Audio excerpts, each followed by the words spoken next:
सोलापूर विधान परिषद मतमोजणी केंद्राच्या परिसरामध्ये भाजप नगरसेवक आणि पोलिसांमध्ये वाद झालेला आहे। भाजपचे नगरसेवक बिज्जू प्राधाने, स्वीकृत ऋषिकेश मेट्रे, स्वीकृत नगरसेवक अक्षय अंजीखाने आणि पोलीस उपनिरीक्षक गोविंद पवार यांच्यामध्ये हा शाब्दिक वाद झालेला बघायला मिळाला।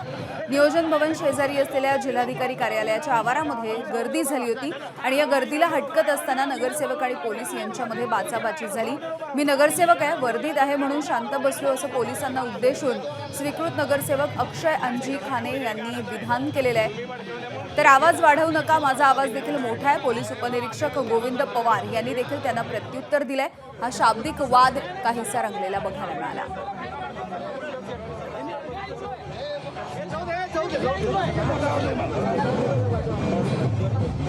चुकीचं काम करणार काय संबंध दुसरं बोलायचं? आम्ही तुम्हाला काय शब्दानं बोललो नाही, त्यांची भाषा रप आहे। रप आहे त्यांनी बोलले त्यांची भाषा रप आहे।